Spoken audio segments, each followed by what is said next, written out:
In this video, I continue a discussion about how to translate certain sentences in English into the language of propositional logic.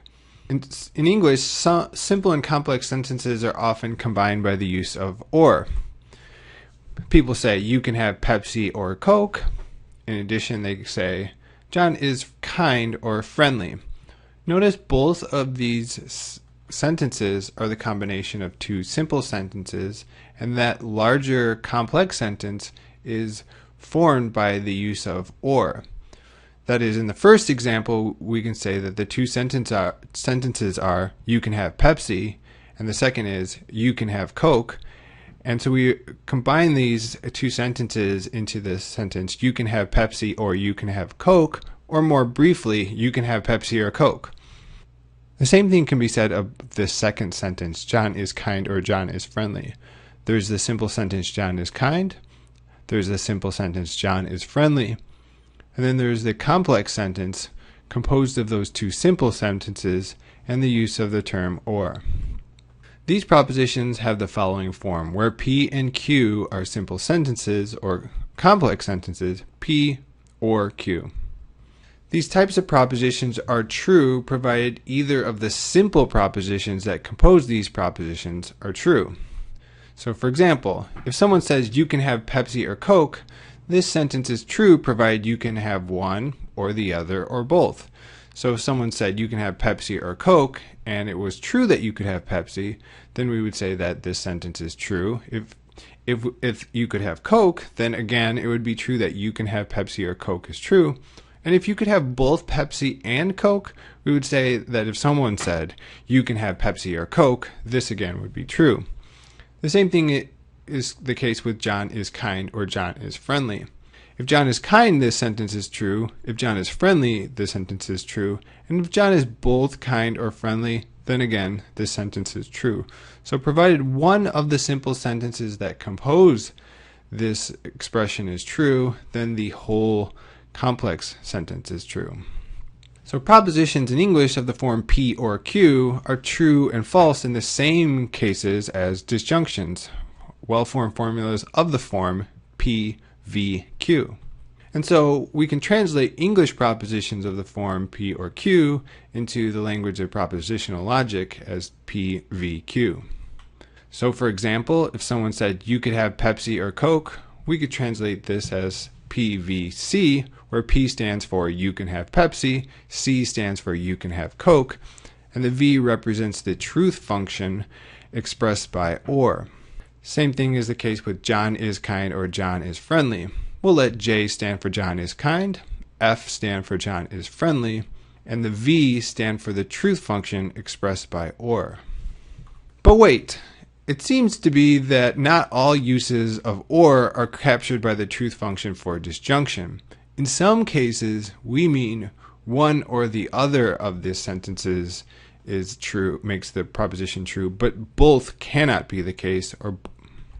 So for example, if someone said Messi or Ronaldo is the greatest football player, we mean one or the other, not both.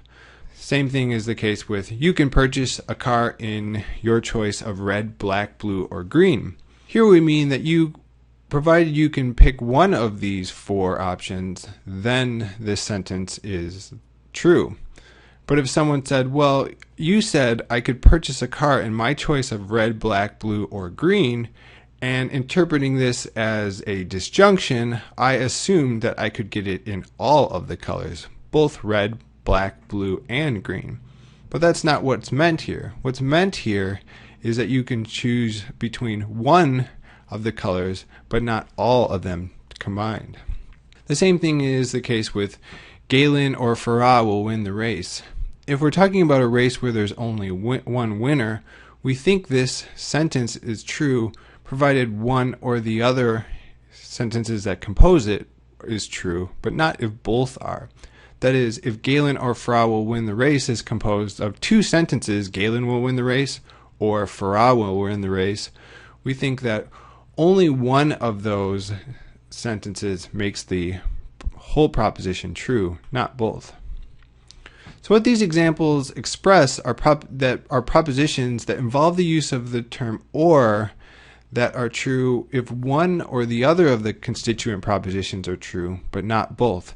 Now this is in contrast to some uses of or, which say that the proposition is true provided one or the other or both are the case. So what this seems to show is that there are two different uses of or in English. There's the use of the or that expresses the truth function for disjunction, and that's the one where a proposition is true provided one or the other of the propositions are true or both, and this is the inclusive sense.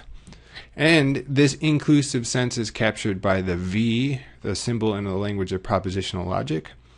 And then there's another sense of or that we could say expresses a truth function, and it expresses a truth function where the complex proposition is true provided one or the other of the component propositions are true, but not both.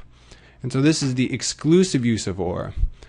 So one thing we might ask ourselves is, how do we translate the exclusive use of or into the language of propositional logic? We already have a way to translate the inclusive use of or through the V, but what about the exclusive use of or? There are at least two options we could pursue. The first is to introduce another symbol to represent this distinct truth function. That is, to express a truth function that captures when exclusive disjunctions are true. That is, when one or the other, but not both of the component propositions are the case. So we could write, let's say, V circle cross Q is true if and only if one or the other are the case. So we could say, provided P is true or Q is true, but not both. Or we could try to leverage the existing symbols and the truth functions they express to translate exclusive disjunctions.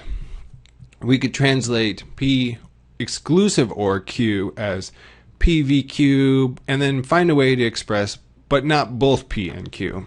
This second way is the way that it will be pursued in a later video. And so what I want to kind of point out here is that we won't need to introduce a new symbol into the language of propositional logic. What we can do instead is use the existing set of symbols to express the exclusive use of or. Alright, ladies and gentlemen, this has been another video on the language of propositional logic. Like the video if you thought it was helpful, and subscribe if you're interested in seeing more videos on topics in logic.